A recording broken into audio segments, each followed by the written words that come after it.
Merci de vous informer sur ActuTS, votre rubrique. Le partage de l'info revient sur les faits saillants de l'actualité de la semaine nécrologie. Le plus grand transporteur du Sénégal, Ndiaga Ndiaye, n'est plus l'homme dont son nom est attribué au véhicule de transport en commun et est décédé ce vendredi 18 d'une longue maladie.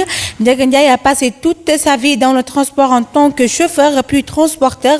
Ainsi, il disposait 649 cars de véhicules qui portent son nom. En 2015, il avait été décoré par le président Macky Sall au grade de l'Ordre national du mérite. La rédaction d'ActuTS présente ses condoléances à la famille éplorée. Santé et la jeunesse Réumi de Thiès Nord a organisé ce mardi 7 juin une journée de don de sang pour répondre à l'appel des districts sanitaires en manque de sang. Les organisateurs de l'événement se disent satisfaits de la mobilisation des jeunes et appellent ainsi à la citoyenneté. Certaines personnes n'ont pas aussi manqué à cet appel en donnant de leur sang.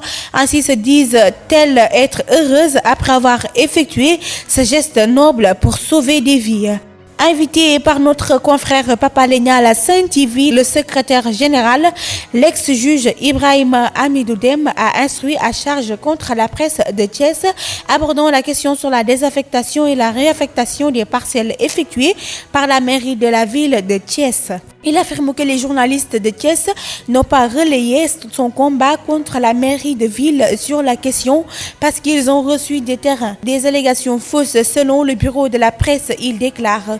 La presse a bel et bien relaté sa sortie sur le sujet. Ensuite, en tant que juge, peut-il prouver que des journalistes, dans le cadre de leur travail, se sont compromis pour avoir été attributaires des parcelles à usage d'habitation? Le bureau ne s'arrête pas là. Sachez que désormais, en tout cas à Thiès, la presse ne va plus accepter de servir de punching ball aux politiciens en mal de notoriété, car nous ne vous apprenons pas que nous sommes tous des justiciables. Société Les Presses doit 89 millions de francs CFA à l'hôpital régional de Thiès. Le président de l'Union nationale des consommateurs du Sénégal, section Thiès, UNICES, et membre du conseil d'administration de l'hôpital régional, Amadou Sarkhan Degen de Thiès, Yatma Guissé, intervient sur les difficultés que rencontrent les retraités dans le secteur de la santé, entre autres. Et s'agissant du paiement des pensions, il pique une colère noire. Nous sommes très fatigués pour pouvoir percevoir nos dus. Malgré l'intervention du chef de l'État, les retraités doivent être traités à part égale, a-t-il souligné. Ainsi, l'homme revient sur la dette de l'IPRES pour dire que les retraités meurent à cause du manque de soins. Chaque fois, nous vivons ce genre de situation dans les établissements sanitaires. Rien qu'à l'hôpital régional, l'IPRES doit la rondelette, somme de près de 89 millions de francs CFA. Cela est dû au renvoi des lettres de garantie par l'hôpital, a-t-il déclaré. Culture, la rédaction s'est intéressée aujourd'hui sur le port du pagne en voie de disparition. Le port du pagne, une culture très respectée par nos grands-mères qui pouvaient en porter 2 à 3 uniquement pour se faire belle. Un habillement qui les protégeait contre les mauvais œils. Selon certaines expertes, le port du pagne a des normes.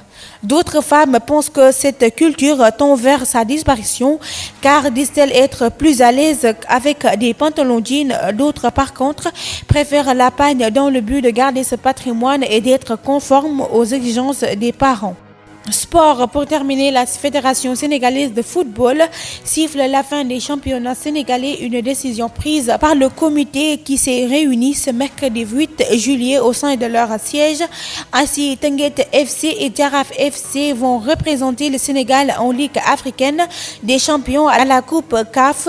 La saison 2020-2021 va reprendre ainsi le 30 octobre 2020. À cet effet, des subventions post-Covid seront attribuées. Club Ligue 1, 15 millions de francs CFA, club Ligue 2, 10 millions de francs CFA, club numéro 1, 7 millions de francs CFA et club numéro 2, 3 millions de francs CFA. Ces subventions seront effectuées après la réception de l'appui de la FIFA pour 870 millions, la CAF pour 290 millions et l'État du Sénégal dont la somme n'est pas encore précisée. Nous vous souhaitons de passer un excellent début de semaine tout en vous demandant de nous suivre sur www.actuties.com.